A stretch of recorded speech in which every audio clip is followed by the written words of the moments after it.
Respected fellow practitioners and guests, today is a special day. Here in Brisbane, it is, as everywhere in this world, the Chinese New Year. But more importantly, today we have had a very special ceremony. We have had the ceremony of taking refuge in the Triple Jewels. And what is unusual for us as Pure Land practitioners who are primarily of the Chinese background, this ceremony was conducted both in Chinese and in English. The four people who requested the ceremony, who requested to take refuge in the Buddha, the Dharma, and the Sangha, are all living in Australia. One was born in Malaysia. One was born in the Philippines. Two are Australians of other descent. So we had a multicultural ceremony today. We came in from Singapore. I am from the United States. Teacher has been living in Taiwan for many years, but was born in China. So again, we have a multicultural group. The nuns who attended the ceremony as well were born in Korea, in the United States, and in Singapore. Also in Taiwan. Again, a multicultural group of nuns. We all come from very different backgrounds, and yet we have all come here today together for one purpose: to strengthen our practice of Buddhism, to affirm that we wish to practice and to help all others who wish to learn about true teachings. In our case, true teachings are primarily Buddhism. But true teachings, teachings that are the truth, go beyond religion, culture. The truth. Good teachings are the same regardless of the language they are said in, regardless of the religion they arise from.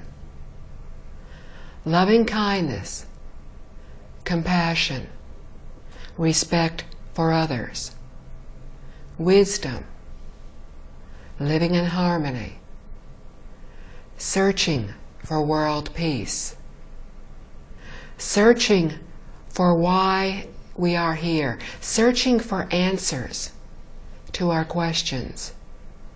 These are common to all religions, all teachings, all cultures. In Buddhism, as in good teachings, what is important in our practice is not necessarily just reciting a sutra, chanting a Buddha's name, chanting a mantra, sitting in silent meditation. That is one part of our practice. But the more difficult part of our practice is to take what the Buddha has taught and use those teachings in our everyday lives. That's when it becomes very difficult. When we are in the cultivation hall, it is not that difficult to practice patience, concentration, because there are no interruptions. We are all doing the same thing. So patience is very easy. There is very little in the cultivation hall that can make us angry. Again, we're all doing the same practice. It's not until we get out into the world, in our daily lives, be it at work, with our families, friends, driving down the road, going to the supermarket, doing anything. That is when we need to practice, and that is when it is most difficult to practice. To practice goes beyond forms of concentration, forms of meditation. To practice is when we look inside of ourselves and when we are very, very honest with ourselves. We honestly try to find each of our faults, and then we try to start to correct each of those faults. And that's one of the most difficult things in our practice. Sitting quietly in a cultivation hall, in such wonderful surroundings as we have here in Brisbane, where everything is very quiet. The only thing you hear occasionally the sounds of birds. Very distant sound of traffic, but very distant. The environment in this facility is very calm, very quiet. But in our everyday world, we are constantly encountering situations that give great test to our ability to practice patience and diligence, endurance, getting along well with others. These are much more difficult. But when we are with others is exactly when we need to practice. In the next few days, we will be giving talks on Liao Fan's 4 lessons. We have given those talks here before. Each time the talks are given, they are a little different for 2 major reasons. Each time we give the talks, we understand the teaching in them a little bit better. And we can bring that understanding to the talks. Each time you listen to those talks, you understand a little more deeply because you have been practicing. Your cultivation in this lifetime is getting stronger. I say in this lifetime because we have all practiced many, many lifetimes. If we are in this room, able to listen, able to give a Dharma talk, if you are here to either take the 3 refuges or to be with your friends who are taking those 3 refuges, we have all practiced before, or we would not all be here together. And most likely, we have practiced together before, have known each other in past lifetimes. So there are no coincidences. We are all here for a reason. Everything in our lives is destined. Decisions that we made many, many years ago were destined. Decisions that we made that led to all of us being here today were all destined. But they were not destined by another outside force, another being. Excuse me. We ourselves destined.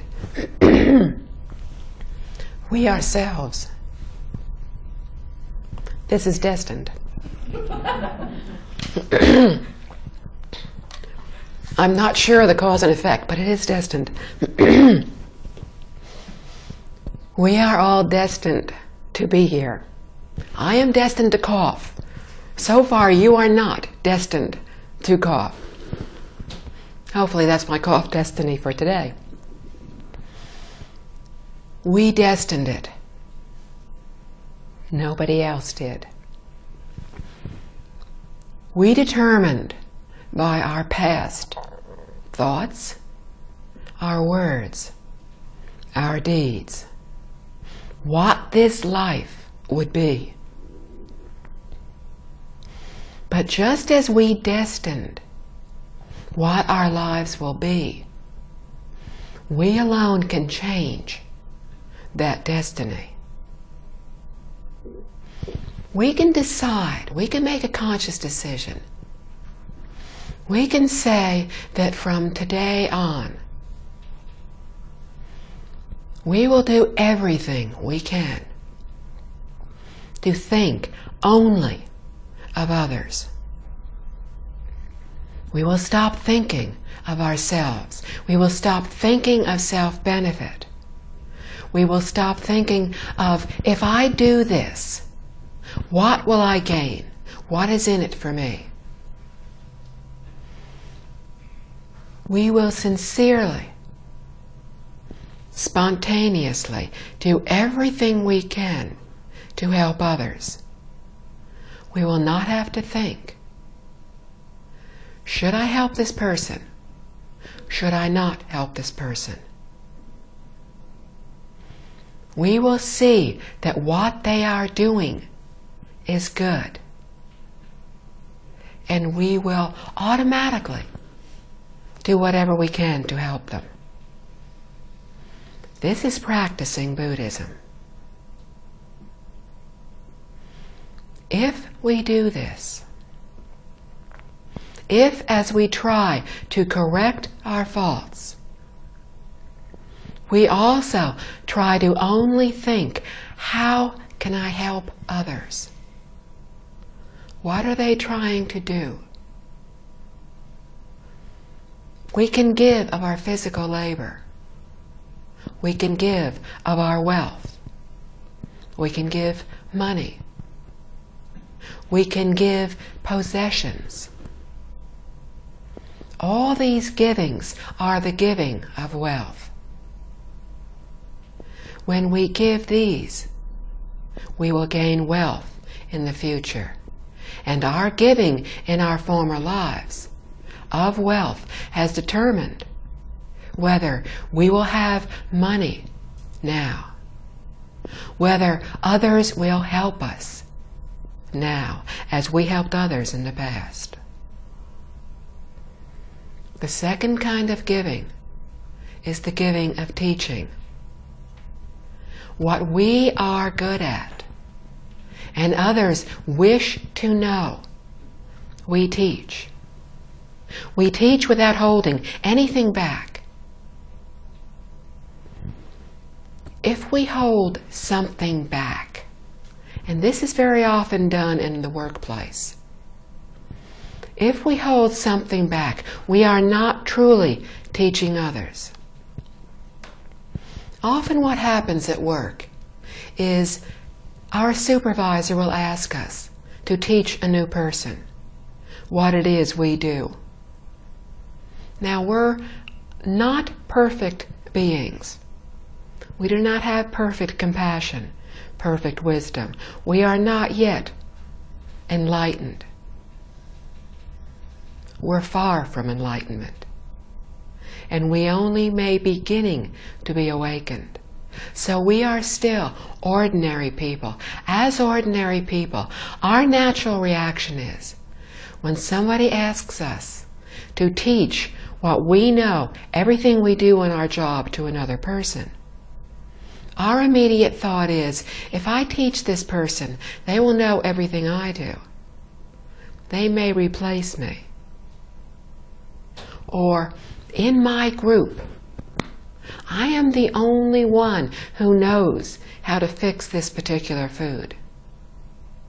If I teach this to others, then I may not be as well appreciated in my group because others will be able to fix this dish. And maybe they'll do better than I will. So I'll hold out one little ingredient. It'll taste good, but not as good as mine will. At work, we say, I will teach almost everything, but I will withhold some information about how to do things very quickly, and I will remain indispensable to my employer, and I will not be fired. If we teach others without holding anything back, if we do everything we can to share our knowledge with them as long as they wish to learn, then in our future lives we will have wisdom. If we have wisdom in this lifetime, we gave wisdom teachings in the past lifetimes. But people who are ignorant in this lifetime did not teach others everything when they could have. The result of withholding teachings is ignorance. The third teaching is that of fearlessness. The teaching of fearlessness is to remove others' fears, the insecurities of others. This can be many, many different things. It can be as important, as awe-inspiring as one person giving up their life for another. Equally important can be seeing somebody who is unhappy, who is worried. If we know them, we can just walk up and give them a hug. If we do not know them, if we just see somebody, we're in a store, we see somebody, at the office, somebody is upset, we simply look at them and we smile. This is to remove the fears, the insecurities of other people. If we do this, we will receive in our future lives health and long life. Those who practiced the giving of fearlessness in the past will have healthy, long lives now. If we give these three forms of teaching while thinking, if I give wealth, I will gain wealth. If I give teaching, then I'll be wise. If I give fearlessness, if I calm others' securities, then I'll have a healthy, long life. If we think this way as we are practicing our giving, then what we get back will be small, because we will have given for selfish reasons. We will not have given purely. Our giving will be tainted with a bit of insincerity. But if we give completely without thinking of ourselves, we see somebody needs help, we help them. We see somebody wants to learn something, we teach them. We see they are worried, we comfort them. And if we do this spontaneously, we don't think about it. What they are doing is good, we help them. When we give in this fashion, we are giving as Buddhas and Bodhisattvas give. And when we give this way, we are in touch with our Buddha nature, our true nature that is within us. We all have this true nature. We all have the ability to become enlightened in the future. We all have the ability to uncover perfect compassion, perfect loving kindness, perfect wisdom. It's already within us. When we give from these perfections within us, we are not giving as I, myself, as this body is giving. If you are trying to lift something heavy and I help you to lift it, it is not me who is helping you. If what you are doing is good, and I spontaneously, without thinking, I automatically help you to lift what it is you are trying to, then I am in touch with my true nature. Our true nature is all the same. It is not my true nature, your true nature, your true nature. It is all one. We are not different from one another. We are all one. Throughout the universe, everything in the universe is one. Deep, very, very deep inside of us, we know this. But this knowledge is buried under lifetimes of bad habits, lifetimes of selfishness, lifetimes of greed, anger, ignorance, doubt, arrogance. These have buried very, very deeply all the good qualities that we have within us. But any moment we can tap into them.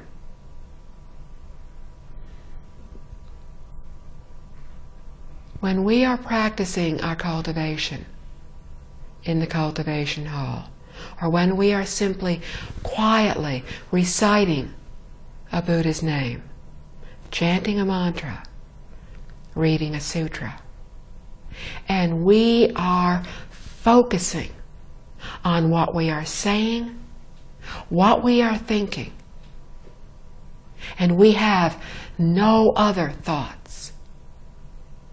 We're not thinking of what is for dinner tonight. We're not thinking of when we need to leave to drive home.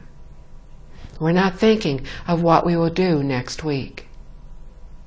When we are concentrating on the name of a Buddha, on the mantra, the sound of the mantra, when we are concentrating on every single word that we are saying or silently reciting of the sutra, and when we are focused on that,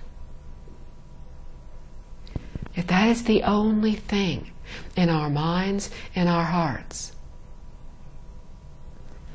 then we are practicing concentration. When we practice concentration, all of our wandering thoughts die down. And the only thought we have is the thought of Amitabha, the thought of the mantra, the thought of that sutra. When we do that, and that is the only thing that we are thinking, saying, nothing else is in our minds, we are getting in touch with that true nature inside of us. When we are in touch, even for an instant, with that true nature inside, our wisdom will surface for that moment. When we are concentrating on listening to a teaching, listening to a lecture, to a translation of a lecture, even though we have listened to that similar lecture, even the very same lecture, we could be listening to a tape. We could be reading the same book. When we are listening and we hear something and we think, ah, I understand that now, or I understand that better, that's what that means. That is because we are focusing and we are concentrating on that lecture. And because we have been concentrating, focusing in our cultivation, we are able to get in touch with our wisdom. It may be for just a second. I have used the example of going over a talk that I was going to do, and something was very difficult to understand, and I needed to understand it because teacher, Master Jing Kong, tells us, if you don't understand it, how can you possibly teach about it to others or talk about it in a talk? If you don't understand it, you won't be able to explain it to others. If I could not understand that phrase in that talk, then I would have to, by conscience, just not say it, because it would have been fake, false of me to say it when I did not understand it. So I was concentrating, trying to think, okay, at least if I listen very carefully to the words, let me see what happens. And I was just concentrating on the sound of the words, nothing else. And for an instant, I understood. And then in the next instant, I forgot. But I thought, okay, if I understood one time, maybe I can understand again. And this time, I'll be a little more aware and see if I can remember this time. I went back to the beginning of the sentence and I read it again, as carefully. Again, I was only concentrating on the sound of each word, each syllable. Again, I understood. And this time, I remembered. In that instant, because I was concentrating, I was more in touch with the wisdom that is inside all of us. That was what allowed me to understand. When we do things selflessly, when we do things to benefit others, we will be in touch with that true nature. After the ceremony today, we were talking, and the subject, actually there were many subjects in our conversation. One of those subjects was learning how to teach Buddhism to others and how to do so, and how much we need to know. Master Ching Kong had been talking about studying the classics. The study will be done in Chinese. Our conversation was in English because all of us speak English. And if any of us speak a little Chinese, it is a little. So our conversation was in English. Our study needs to be in English. So we were talking about how we can learn to be able to help others. Part of that learning, part of what we do to help others, is just talk to them one-on-one. When we meet somebody and somehow Buddhism enters the conversation. My mother is particularly good at this. Within a few moments of talking to people, my mother has told them that her daughter is a Buddhist nun and has very briefly given them my life history. My mother is a one-woman teaching unit in the United States. My mother is able to do so not because she listens to my English talks on tape. They very nicely lull her to sleep. She did say that she was having difficulty listening to my tapes because she had too many wandering thoughts. So I know she listened to at least a little bit of one tape. My mother is able to tell others very briefly about Buddhism. But what she teaches is wonderful. First of all, she's smiling the whole time she's talking to people. And this is why they started talking to her in the first place. My mother walks around smiling.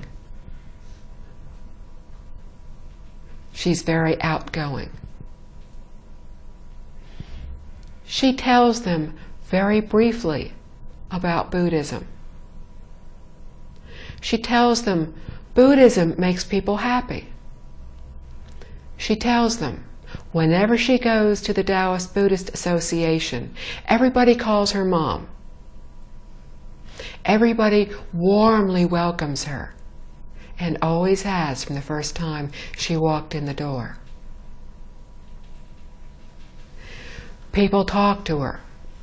They treat her with respect. They're very warm. They're very caring. She tells people this. She lives in a building, in an apartment complex, where many older ladies and a few older gentlemen live. And they all talk about their children as generations of parents and grandparents have spoken about children and grandchildren. And as so often happens in our world today, most of these ladies discuss how their children never come to visit them. Some of their children do not live in Dallas. Some of their children live in other countries. Many of their children live very close to them. But their children rarely visit. They may telephone occasionally. One person recently, when asked, "Do you have any family?" said, "No, don't ask." He probably did have family, but they have probably quit calling, quit visiting. And these ladies talk about how their children rarely visit, how their children don't seem to respect their opinions. When their children visit, they don't listen to their parents. They don't treat them with respect. And my mother sits there smiling and talks about how she emails her daughters daily. My mother is 85 years old. In March she will be 86. But she emails both my sister and myself and my two nephews. Anytime she's having problems with her email, she gets very frustrated. She's getting very good. She has learned how to fix what she does wrong. So now she's learning how to correct her mistakes on the internet. She tells them, she emails her daughters every day. Her daughters call her. She tells them that I am usually in Singapore, more often now, traveling through Malaysia and Australia as well, that I call her, that I visit her, that I come from halfway around the world, because teacher says, if your mother is ill, go home, take as long as you need to, visit your mother. And this is what I did a year ago, when she had a very rare occurrence of not being well. So she is able to say, my daughter visits me from halfway around the world. This is what her teachings are all about. So she tells them not very much about Buddhism. She tells them exactly what they need to know. She tailors, without even knowing it, her teaching to suit the audience. This is what Buddha Shakyamuni did. He would look at the audience, at the people who came to listen to him. He would go into concentration. He would understand what their level of understanding was, and he would speak to them. And as he spoke, everybody would feel he was speaking exactly to them. This is a good teacher. Our teacher does the same thing.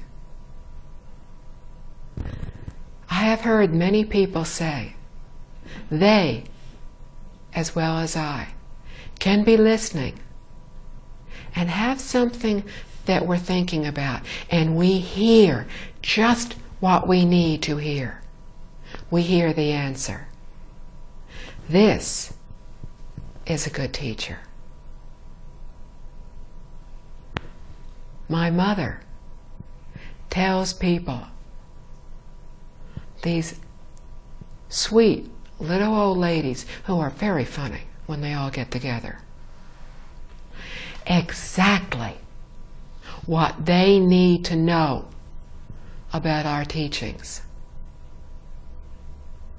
She tells them, we respect older people.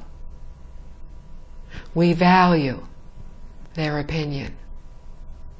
We respect and look after older people, our parents.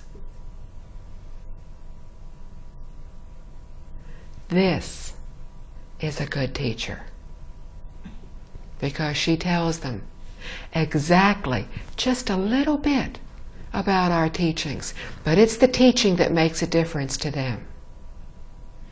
So we do not need to know a great deal about Buddhism to teach others.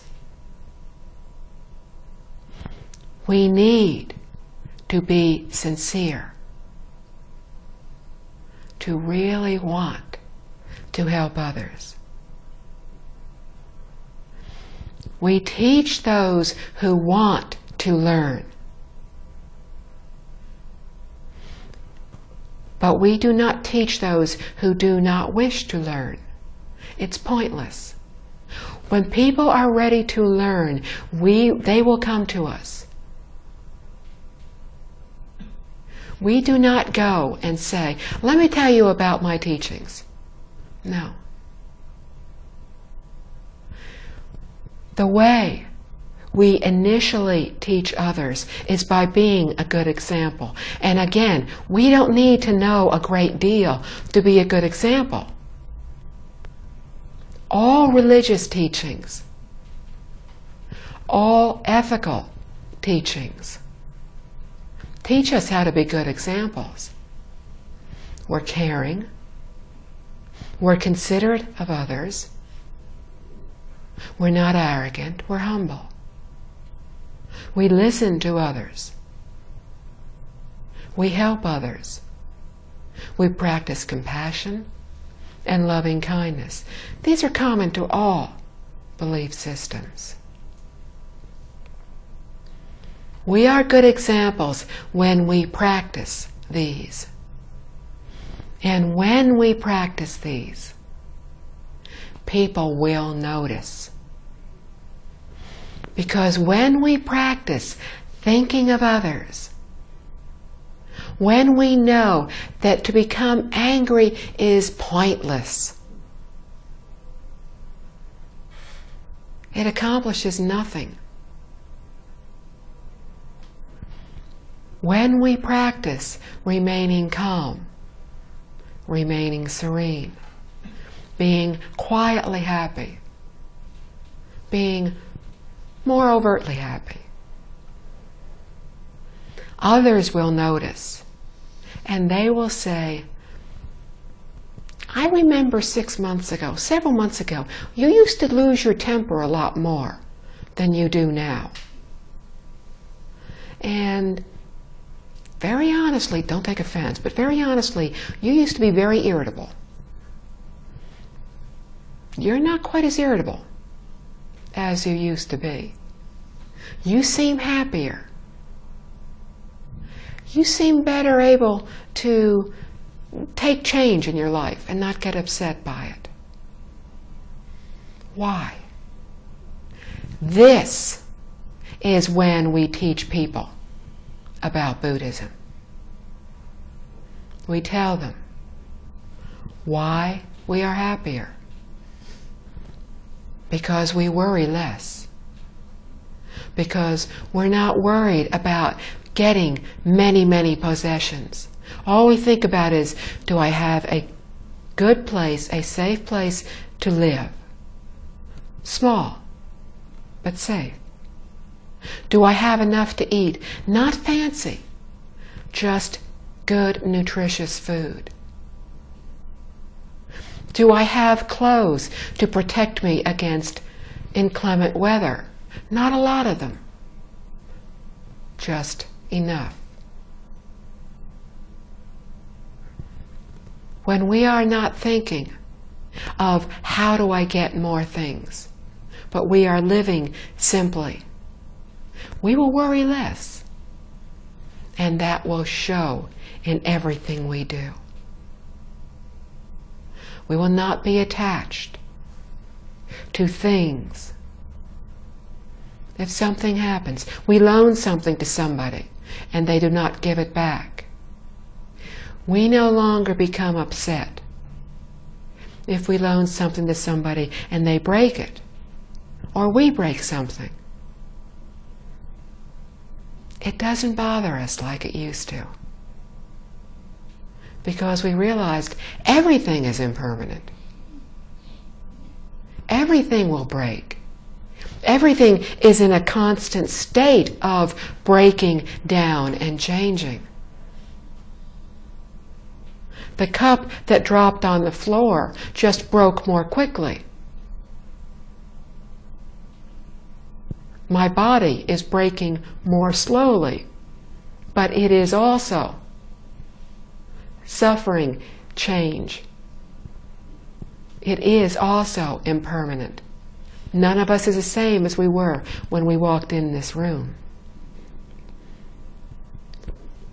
We cannot keep anything. We take nothing with us, nothing physical with us to the next lifetime. We can take our vows to help others. And we take our cause and effect, all the results of what we have done. But we can't take any of our possessions, our friends, our family. None of these things can come with us. When we understand this, when things go wrong, we will not get as upset as we used to. When we have problems, when somebody says something to us, we will no longer get upset because we understand cause and effect.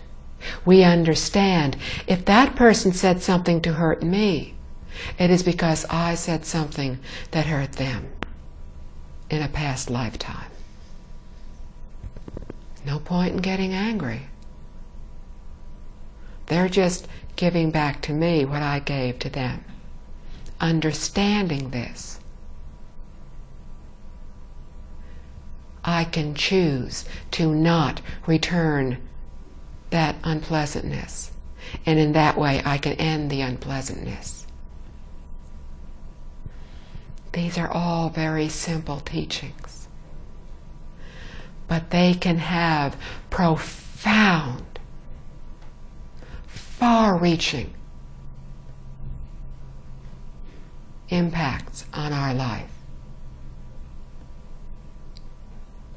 When we practice these, we are good examples, and this is how we teach people about Buddhism. We can talk to people very simply. Teacher has said, concentrate on books on cause and effect. Patriarch Ingguang, who lived at the beginning of the last century, 13th patriarch of the Pure Land School, taught primarily 3 books. He advocated the teaching, the book called Liao Fan's 4 Lessons. This is not a Buddhist sutra. This is simply a book about a man who changed his life. And he did so by practicing goodness. To read the book one time, it's a very simple story. After reading it 100 times, you start to realize how profound it is. And teacher says, read it 300 times. And has spoken on Liao Fan's 4 Lessons several times. We do not need to talk, to teach, to lecture, to give classes on sutras. Because very honestly, we are in the Dharma ending age. We are in an age when the Dharma is declining, when the teachings of the Buddha are becoming more and more difficult for ordinary people like us to understand. When we hear a very profound, very deep, wise teaching, most of us will understand very little of it. But when we listen to very simple, basic teachings taught by a good teacher, we will begin to realize that even in a simple story like Liao Fan, there is unbelievable wisdom and very good advice. All the wisdom of the Buddhas can be found in Liao Fan's 4 Lessons. So we do not have to learn profound, deep teachings to help others. But we need to learn basic teachings very well. Because when we are teaching, we are speaking on behalf of Buddhas and Bodhisattvas. So what we say needs to be correct. So when we start to teach others, we start by teaching very simply. And the way we do so is to take a very short teaching and practice it over and over and over again. Each time we read that talk, each time we practice it with others in the room who are practicing the same talk. Each time we do that, we ourselves learn a little more, understand a little more. And that is what we bring to that teaching. When we give that talk, we have learned that talk, and we read that talk. But by the time we start giving it to others, that talk has become part of ourselves.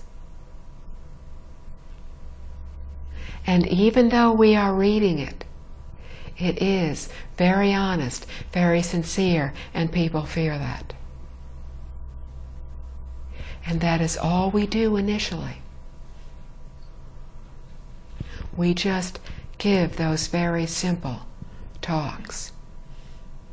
And as time goes on and we learn more, we teach more to people. When we are talking to others about Buddhism, we also keep it very simple. Again, my mother is the perfect example. She tells them very briefly, in just a few sentences, a few very true things about Buddhism. If they wish, if the time is right, they will find out more. If conditions are right, they will be able to find out more. So when we are helping others through trying to teach them, we set a good example by living the teachings ourselves, by being kind, thoughtful of others, respectful of all people, all things. We practice compassion, loving kindness, patience. We think of others, not ourselves. We tell them just what they need to know at that one particular moment. When we are doing this, as unskilled as we are, as little as all of us in this room now know, when we are doing this from absolute sincerity, because they wish to know, we want to help, then we ourselves will be helped. Buddhas and Bodhisattvas will come and they will help us. All we need to do is generate the vows, the wish to unselflessly help all beings. To do this sincerely.